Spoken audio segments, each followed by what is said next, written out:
مشاهدي قناة NRT السلام عليكم. عقب الإعلان عن نتائج الانتخابات البرلمانية من المقرر أن تقوم المحكمة الاتحادية خلال الأيام القليلة المقبلة بالمصادقة على نتائج الانتخابات. بدأت الأطراف العراقية تحركاتها في الوقت الحالي، سواء الذين يريدون تشكيل الحكومة أو الأطراف التي تحاول تشكيل تحالفات جديدة. جميع تلك الكتل الفائزة تحاول عبر التحالف مع كتل أخرى المساهمة في تشكيل الحكومة المقبلة. من بين كل تلك التحركات السياسية لوحظ تحرك سياسي جديد يهدف لأول مرة لتشكيل جبهة معارضة مؤثرة من دون المساهمة في تشكيل الحكومة المقبلة، وقد أطلقت تلك الجبهة على نفسها التحالف من أجل الشعب. ويتكون هذا التحالف من حراك الجيل الجديد وحركة امتداد وعدد من البرلمانيين المستقلين، والذي يضم 28 برلمانيا، وقد دخلوا في مفاوضات من أجل توسيع تحالفهم لاستقطاب عدد أكبر من أعضاء البرلمان المقبل. التحالف الجديد يحاول استقطاب قوى جديدة أخرى من أجل تقوية الاستراتيجية التي يعملون من أجلها في البرلمان. سنحاول من خلال هذا البرنامج طرح الأسئلة الخاصة حول كيفية التفكير في إنشاء التحالف الجديد، لأن إنشاء مثل هذه التحالفات شيء نادر في تاريخ العراق، لكني أتساءل كيف تم التفكير في إنشاء حراك سياسي من هذا النوع. كما سنثير تساؤلات حول ما يستطيع هذا التحالف القيام به، وما هي الأهداف التي ستعمل من أجله، وهل في استطاعتهم أن يكونوا قوة فاعلة في البرلمان العراقي المقبل، وهل سيتمكنون من المساءلة الجدية لمراقبة عمل الحكومة بصورة محكمة، وهل سيتمكنون من الحصول على الإجماع لإقرار القوانين الخاصة بمصالح المواطنين. مثل ما هم يقولون فإن تحالفهم من أجل الشعب. للإجابة عن كل هذه التساؤلات سنجري حوارا مع نائب رئيس التحالف من أجل الشعب السيد علاء الركابي، وسيكون السؤال الأول حول كيفية إنشاء هذا التحالف. شكرا لحضرتك. مساء الخير على جنابك. شكرا لجنابك وشكرا لقناتكم الموقرة لإتاحتها هذه الفرصة. طبعا منذ إعلان النتائج الانتخابات النيابية وحتى ما قبل إعلانها احنا كنا منفتحين وكنا نبحث عن شركائنا في الوطن اللي تكون بيننا مشتركات، اللي يكونون قريبين علينا بالمبادئ العامة. وبعد إعلان النتائج الانتخابات النيابية بدأنا نتواصل مع إخوة كثيرين إن من ضمنهم إخواننا الأعزاء في حراك الجيل الجديد، وحصلت بيننا مجموعة من اللقاءات في بغداد وفي السليمانية، وتوصلنا خلال هذه اللقاءات إلى أن نبحث في المشتركات فيما بيننا، ووجدنا أن المشتركات كثيرة وتمثل أرضية قوية وصلبة لمد جسور من الثقة والتعاون في المرحلة القادمة فيما يخص العمل النيابي. واستطعنا أن نناقش الكثير من الأمور وآليات لصناعة الرأي والقرار داخل التحالف. هذا التحالف اللي الآن احنا أعلنا مع إخواننا في حراك الجيل الجديد قبل أيام في بغداد عن انطلاق نواة لتحالف سياسي نيابي. نعتقد أنه أولا سيكون جاذبا لكل الإخوان الوطنيين اللي يشاركون في هذه المبادئ بالنسبة إلى المرشحين اللي فازوا بصفة مستقلين، وأيضا ممكن في مستقبل الحركات الناشئة الجديدة. نعتقد أن هذا التحالف سيكبر إن شاء الله ويصبح أكثر قوة وتأثير أكثر تأثيرا سياسيا في المشهد السياسي العراقي، ونعتقد أن هذا التحالف سيكون نواة لبديل سياسي حقيقي.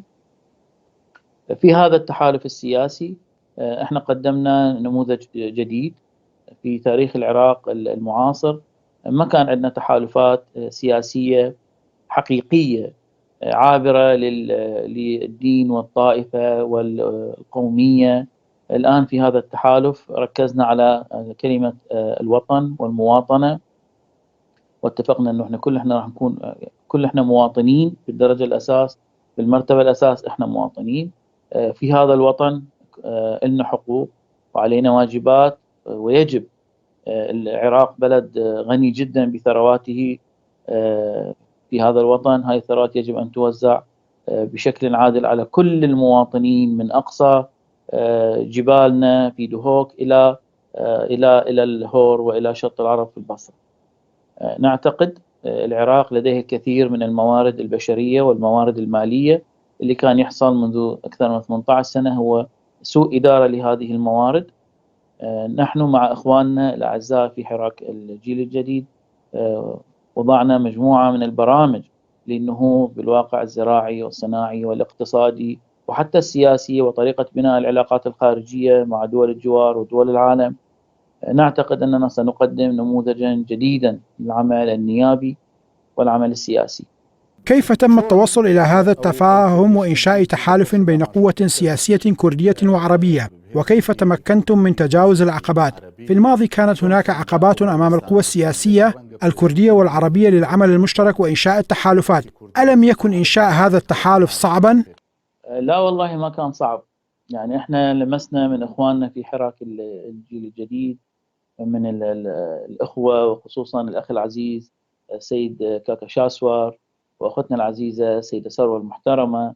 لمسنا كل التعاون ولمسنا كل الطيبة وكل الكرم، وكان طرحنا بناء من الجولة الأولى. من أول جولاتنا بالنقاشات كان الطرح كله بناء وطرح وطني بجدارة، طرح وطني بامتياز، ولذلك ما وجدنا صعوبة. كانت نيتنا كل احنا نية طيبة وكل احنا كنا مخلصين في هذا العمل. وقدرنا في خلال جولات من المباحثات اللي ناقشنا بها كثير من القضايا المهمة وآليات اتخاذ الرأي والقرار فيها، توصلنا إلى أنه ممكن نصنع أرضية صلبة لتحالف قوي استراتيجي بعيد المدى. احنا نتكلم عن التحالف نطمع أنه سيشكل الحكومة يوما ما، ربما في 2025 أو 2029. نريد الحديث حول فعالية هذا التحالف الجديد. كيف يمكن لهذا التحالف أن تساهم بالتأثير على الحكومة العراقية الجديدة والضغط عليها؟ أنتم اخترتم طريق المعارضة البرلمانية، كيف يمكنكم أن تكونوا قوة ضغط في مجلس النواب؟ نعم، يعني مثل ما تعرف جنابك ويعرف المستمعين الكرام، في العمل السياسي في العراق ما عندنا شيء اسمه المعارضة السياسية بشكلها الواضح. لأول مرة نحن نتحالف بغض النظر عن الدين والطائفة والقومية، نقول احنا مواطنين عراقيين تعالوا نضع جهودنا مع بعض حتى نؤسس إلى حركة سياسية معارضة بشكل حقيقي داخل مجلس النواب. نتكلم عن المعارضة الإيجابية، بمعنى أنه احنا كل ما يطرح داخل مجلس النواب من أي جهة كانت، إذا كان يمثل مسألة إيجابية للشعب العراقي بكل أطيافه بكل قومياته، سنكون داعمين. وإذا كان هناك طرح لمشروع قرار أو قانون فيه ضرر راح نكون احنا معارضين. في المعارضة السياسية سنمارس الدور الرقابي والدور التشريعي، ربما بشكل مختلف تماما في هذه الدورة النيابية. هذا اللي احنا نتكلم عنه، ممارسة دور رقابي على كل المؤسسات الدولة ومؤسسات الحكومة على المستوى المركزي في الوزارات وعلى المستوى المحلي في الدوائر الخدمية في كل المحافظات. ممارسة للدور الرقابي ضمن الإطار القانوني وضمن الإطار الدستوري، غايتها تصويب العمل وغايتها مكافحة الفساد والمحسوبية وإلى آخره. لن نشترك في أي حكومة محاصصة كما أوضحنا دائما. احنا ماضين فقط لتشكيل جبهة أو كتلة للمعارضة السياسية النيابية وبشكل جديد تماما. هذه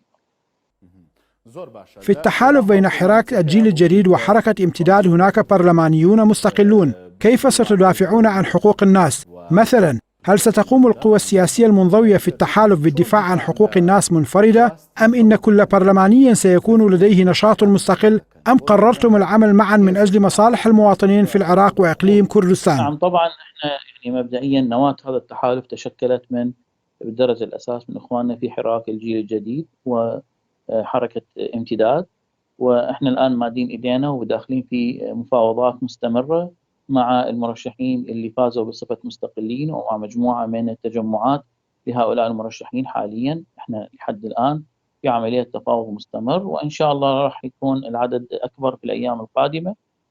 التحالف بالدرجة الأساس هو تحالف سياسي وأيضا تحالف نيابي يمارس العمل النيابي على المستوى الرقابي والتشريعي.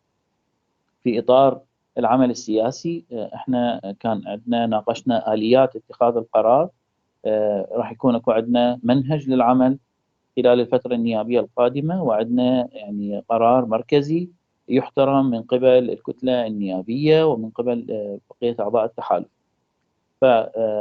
فيما يخص الكتلة النيابية أيا كان من إخواننا طبعا هم مطالبين، كل المرشحين من كل المحافظات مطالبين أن يقدمون للجمهور اللي منحهم الثقة في كل محافظاتهم، فلازم أن يؤدون، لابد أن يقدمون عمل حقيقي على أرض الواقع فيما يخص الدور الرقابي على مستوى يعني مؤسسات الدولة المحلية.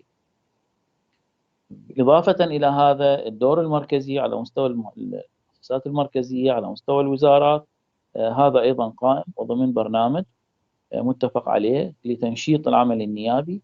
وبنفس الوقت احنا عندنا آلية لاتخاذ القرار السياسي، فكل واحد من النواب على مستوى محافظته هو مطالب أنه يؤدي عمل لجمهوره. وعلى المستوى القرار السياسي والقرار الرقابي والتشريعي داخل مجلس النواب عندنا آلية اتفقنا عليها لأخذ الرأي والقرار، وعندنا عمل مركزي في هذا التحالف، وصنعنا أرضية صلبة للعمل، أرضية قوية للعمل حتى يصمد هذا التحالف ويكبر مع الوقت. هل سيقوم الجيل الجديد بالدفاع عن المتظاهرين وما يحاك ضدهم في مدن العراق؟ وهل سيقوم امتداد بالدفاع عن رواتب موظفي الإقليم في حال ظهور أي مشاكل؟ أريد أن أعرف هل سيتم تنفيذ هذه الأجندات ضمن الاتفاق؟ نعم طبعا، احنا سواء الإخوة في حراك الجيل الجديد أو في امتداد، احنا بالنتيجة حركات سياسية شعبية احتجاجية، كل احنا طلعنا من رحم معاناة هذا الشعب ومن الحركات الاحتجاجية في هذا الشعب اليوم وغدا وبكرة وبعد سنة. ووين ما راح تطلع مظاهرات ونعتقد بأن مطالبها حقها راح تلقينا موجودين بالسطر الأمامي، هذا الشيء متفق عليه.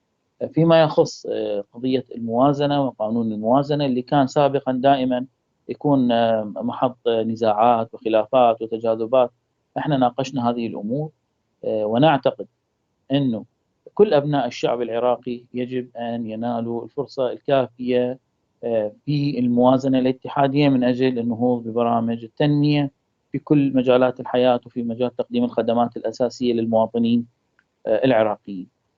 أيضا تفاهمنا كثيرا وتناقشنا كثيرا مع إخواننا في حراك الجيل الجديد، ونعتقد أن إخواننا المواطنين الأكراد العراقيين اللي موجودين في إقليم كردستان لهم كامل الحق أن يكون عندهم النسبة الكافية اللي تؤمن برامج التنمية واعتمادا على النسبة السكانية حالهم حال كل المحافظات الأخرى.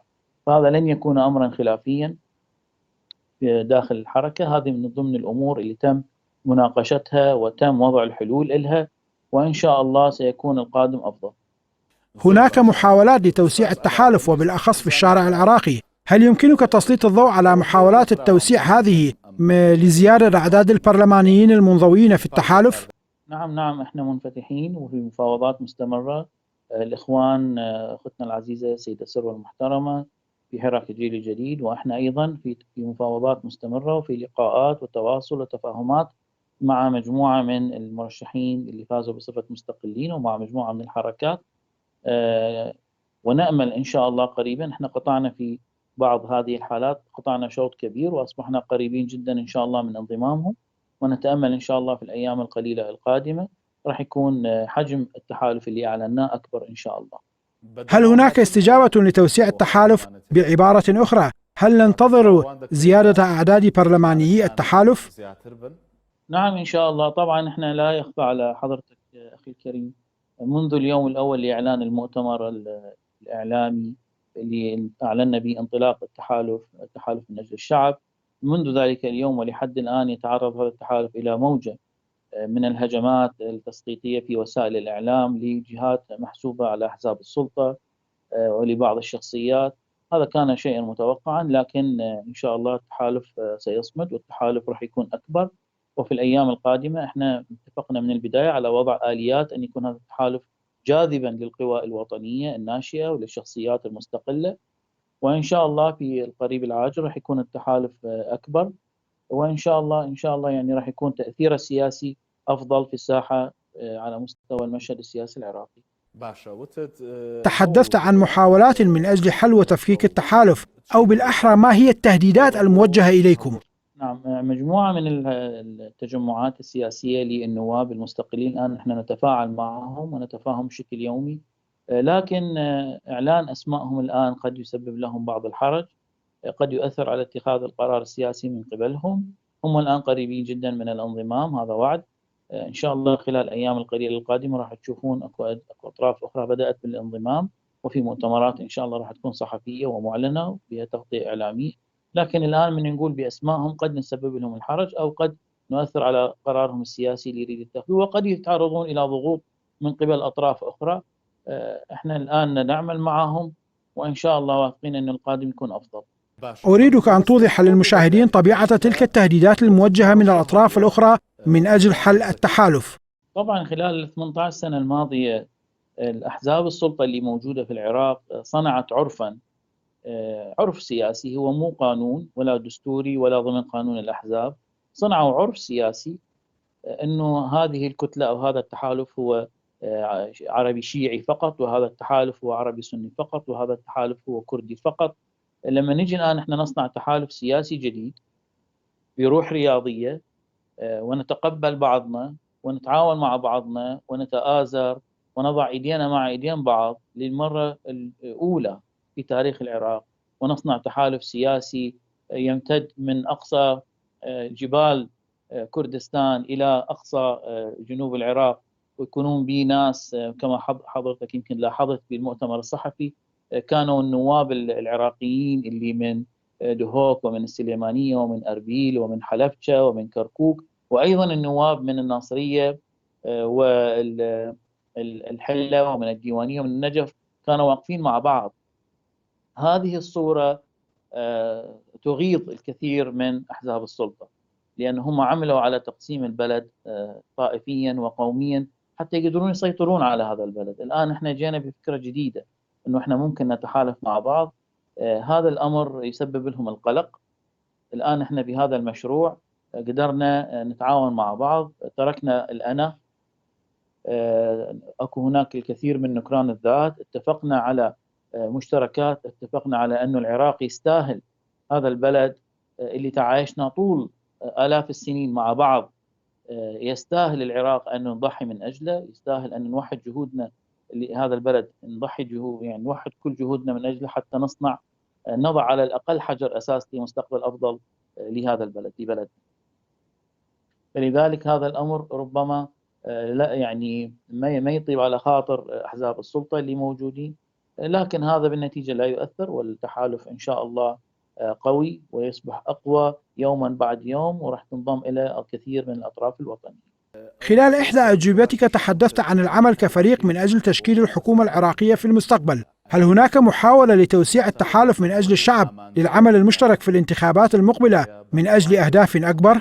نعم، احنا في محاولات مستمرة وفي مفاوضات مستمرة، وكل الناس اللي مرشحين اللي نسمع بهم بصفة مستقل نتواصل معهم ونذهب لهم ونلتقي بهم ونعرض عليهم برنامجنا السياسي ومبادئنا الأساسية، ونسمع منهم من أجل توحيد وجهات النظر والخروج بمشروع سياسي أفضل لقادم الأيام. تحدثت عن محاولات لبعض قوى السلطة لخلق المشاكل لكم، وقد قلت إنها أصبحت عرفا سياسيا في العراق. ما الأهداف أو الرسائل من هذه المحاولات؟ يعني هذا سيكون تحديا صعبا، لكنه احنا إن شاء الله قادرين على مواجهته، مواجهة أحزاب صار لها 18. احنا سنواجه هذا التحدي بكل قوة بكل إرادة مع بعض. نؤمن تماما بهذا التحالف السياسي، التحالف من أجل الشعب. نؤمن تماما أنه نحن مع إخواننا في حراك الجيل الجديد ومع المرشحين الوطنيين الآخرين اللي راح ينضمون، أن احنا قادرين على مواجهة هذا التحدي وتشكيل كتلة للمعارضة السياسية وتقديم نمط جديد ونموذج جديد من العمل النيابي ومواجهة كل هذه التحديات، ونطلع بنتائج تكون مرضية للناخب العراقي اللي منحنا الثقة. ماذا سيكون أولوية عمل هذا التحالف في البرلمان العراقي؟ أنتم أسميتموه تحالف من أجل الشعب. نعم، طبعا احنا في العراق وعبر 18 سنة من الإدارة السيئة للبلد، حتى البنى التحتية كلها في العراق، عموم العراق البنى التحتية سيئة، الخدمات الأساسية سيئة، الرعاية الطبية سيئة، كرامة المواطن أصبحت غير مصانة. الإنسان العراقي لا يشعر في العراق أنه يعيش في وطن له فيه حقوق وعليه واجبات. كل هذه هي أولويات بالنسبة لنا. كل القوانين التي تصب في مصلحة المواطن بطريقة أن نحفظ له كرامته في العيش الكريم تأمين الأمن الغذائي والأمن الدوائي للمواطن، توفير وضع أكثر أمنا للمواطن أن يعيش في أمان في بلده ويحظى بالخدمات الأساسية. هذه كلها أولويات. أيضا احنا الحركة فيما يخص التحالف هذا من أجل الشعب، احنا اجينا في انتخابات مبكرة ومن بعد انتفاضة عظيمة في تشرين في 2019. وفي هذه الانتفاضة في هذه الثورة قدمت الشعب العراقي والشباب الكثير من الدماء الغالية. فلذلك من الأولويات المهمة هي السعي بكل جدية لمحاسبة كل الجهات التي تورطت بقتل شبابنا في ساحات الاحتجاج العراقي في 2019 و2020 في ثورة تشرين. كل الجهات التي تورطت أيا كانت ومهما كانت الجهات التي تسندها سنحاسبهم بقوة القانون وبكل قوة. هذا من الأولويات. وأيضا ملفات الفساد التي استشرت في كل أنحاء العراق محاربتها وفتحها والتدقيق فيها، أيضا هذا راح يكون من الأولويات. أليس من الصعب مواجهة الفساد المستشري منذ 18 سنة في جميع مفاصل الدولة في العراق؟ هذا الكلام ربما يكون صحيحا لأي قوة معارضة، حتى إنك أطلقت عليها لفظة التحدي. ألن يكون صعبا؟ نعم صعبا، لكنه ليس مستحيلا. نؤمن إذا بقي النواب ربما مشتتين سيكون الأمر صعبا، لكن إذا وحدنا جهودنا ووحدنا إرادتنا مع بعض وقوينا قرارنا السياسي مع بعض يمكن أن نصنع الكثير. مع بعض نحن أقوياء، ولذلك نحن فرحين جدا بما أنجزناه من هذا التحالف مع إخواننا في حراك الجيل الجديد وإخواننا اللي راح ينضمون لنا لاحقا إن شاء الله قريبا. وسميناه تحالف من أجل الشعب، أي أن كل ما سنسعى إليه وكل ما سنقدمه وكل اللي راح نتحمله من تحديات صعبة هو من أجل هذا الشعب الذي يمتد من أقصى جبالنا في كردستان إلى الفاو ورأس البيشة في البصرة. من أجل هذا الشعب نحن توحدنا، من أجل هذا الشعب سنضحي ونقدم هذه التحديات ونخوض هذا التحدي من أجل أن نقدم ونخلي نضع حجر أساس لمستقبل أفضل لأبناء بلدنا. سيكون صعبا لكنه ليس مستحيلا، ونؤمن تماما أننا مع بعض قادرين في هذه المرحلة النيابية أن نضع الحجر الأساس، وإن شاء الله في الدورات القادمة راح نستكمل العمل. أريد أن أعرف رأيك بشأن مفاوضات تشكيل الحكومة العراقية المقبلة، وهل سيتم إقرارها بدون صعوبات تذكر؟ وهل ستختلف عن الحكومات السابقة؟ نعم، الحكومات خلال الدورات النيابية الأربعة الماضية تشكلت لنا 5 حكومات مع الحكومة تصريف الأعمال الحالية. الحكومات كانت تتشكل بطريقة توافقية محاصصاتية. حتى الآن حتى الأطراف اللي تنادي بتشكيل حكومة أغلبية فهي لن تكون تفرق كثيرا عن حكومات المحاصصة السابقة أو عن الحكومات التوافقية السابقة. ستكون نموذجا مصغرا عن الحكومات التوافقية، ولهذا السبب نحن لا نعتقد أن الحكومة القادمة بذاتها راح تكون مختلفة عن الحكومات السابقة. ولذلك احنا قررنا أنه ما نشترك بأي حكومة في المرحلة الحالية، ونكتفي فقط بممارسة العمل النيابي بوصفنا كتلة النيابية للمعارضة السياسية، لكن تمارس الدور الرقابي على هذه الحكومة وبكل قوة. سنأخذ فاصلا نعود بعدها للحديث حول الوضع في العراق وتشكيل الحكومة المقبلة وعلاقات بغداد وإقليم كردستان. سنعود إليكم بعد قليل. مستمرون في لقائنا مع السيد علاء الركابي. لپاش ئەو وچانە گفتوگۆ کەمان بەردەوام دەبێ بەڕێزان لەگەڵمان بمێنەوە بەردەوام.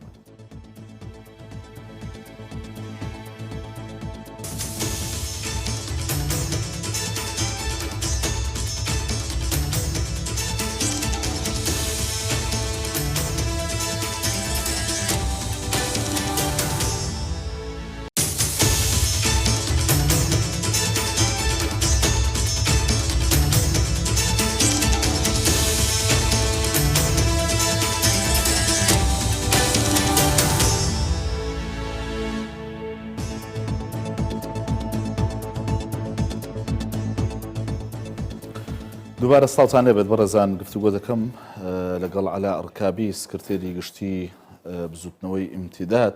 سيد علاء، أريد أن أعرف إلى أي مدى ستتمكن الحكومة المقبلة في العراق من حل مشاكلها مع إقليم كردستان، وهل ستقوم هذه الحكومة بتقديم الخدمات إلى المحافظات وتلبية مطالب المواطنين؟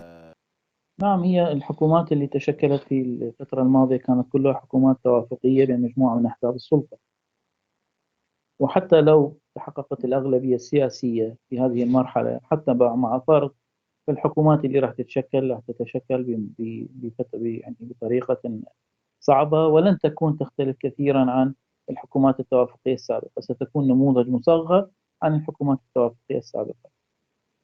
لهذا السبب قررنا أن لا نشترك في أي حكومة راح تتشكل في الفترة القادمة. أما أن هذه الحكومة هل ستنال على رضا الشارع؟ هذا مستبعد. أحزاب السلطة بشكل عام كانت جزء من منظومة فساد أساءت إدارة هذا البلد. بشكل عام أحزاب السلطة لا تحظى بمقبولية في الشارع العراقي، لا تحظى بتأييد في الشارع العراقي، وما استطاعت في الفترات الماضية أن تشكل حكومات من الأشخاص المستقلين أو الأشخاص التكنوقراط حتى يكون الوزير هو الرجل المناسب في المكان المناسب. هذه ما كانت سياسة تشكيل الحكومة في الفترة الماضية، ولذلك الشعب لا أعتقد أنه يعني تشكيل أي حكومة قادمة سيحظى بقبول شعبي أو برضا شعبي، هذا لا أعتقد.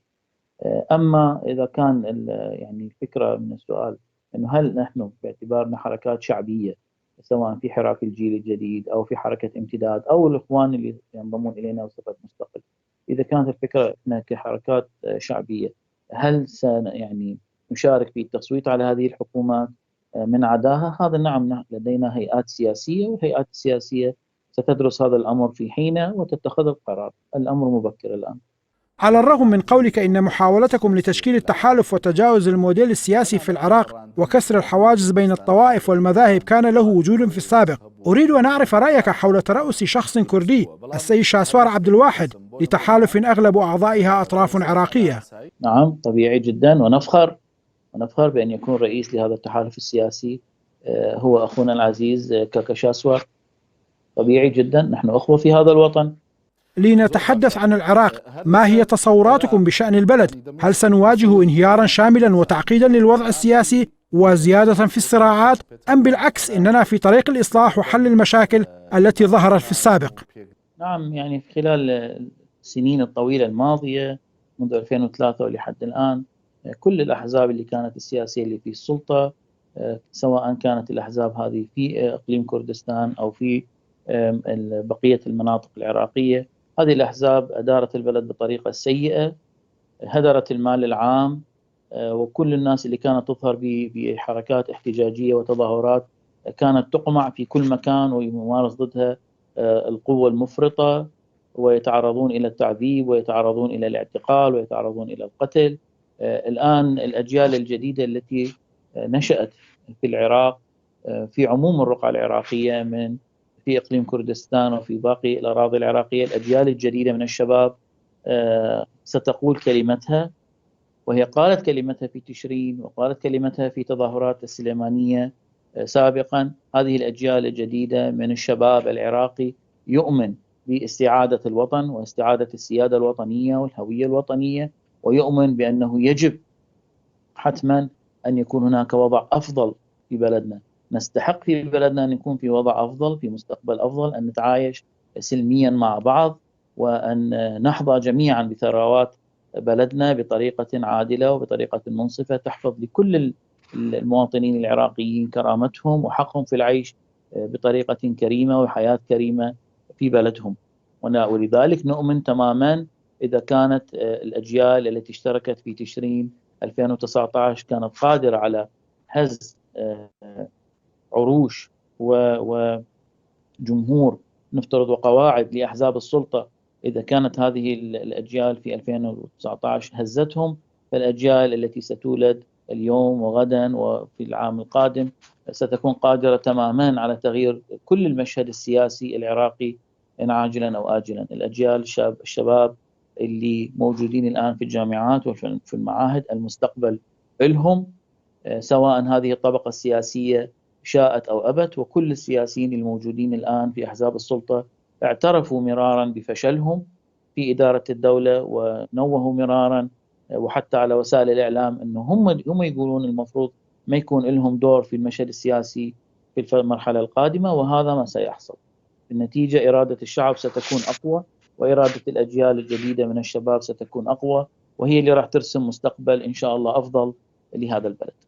لنفترض أنه رغم ضغوطاتكم لم يكن هناك تجاوب بالمستوى المطلوب لمطالب التحالف، هل ستلجؤون إلى الشارع للضغط على الحكومة؟ طبعا حق التظاهر والاحتجاج هو حق قانوني وحق دستوري كفله الدستور العراقي. المعارضة السياسية ستكون داخل مجلس النواب وأيضا خارج مجلس النواب على مستوى الشارع العراقي والشارع الاحتجاجي، وسنبقى دائما جزء من الحركة الاحتجاجية الشعبية. احنا خلينا نسمي نفسنا الجزء الذي تنظم سياسيا. سنبقى دائما على تواصل وتعاون مع اخوتنا في كل المحافظات، مع الناس اللي تطلع تتظاهر بطريقة سلمية حتى تنادي بمطالبها. هذا التعاون ما بين التنظيم السياسي كمعارضة سياسية نيابية مع الحركة الاحتجاجية كمعارضة خارج مجلس النواب، هذا النوع من التعاون سيجبر أحزاب السلطة على الرضوخ، سيجبرهم على الرضوخ بقوة تأثير الشارع وبالأدوات النيابية اللي يمثلوها النواب. ستجبر أحزاب السلطة على الرضوخ لمطالب هذا الشعب، وإن كان بالتدريج على مستوى العمل التشريعي وعلى مستوى العمل الرقابي. في النهاية أقدم شكري الجزيل إلى السيد علاء الركابي، نائب رئيس تحالف من أجل الشعب المكون من حراك الجيل الجديد وحركة امتداد وعدد من البرلمانيين المستقلين. شكرا جزيلا.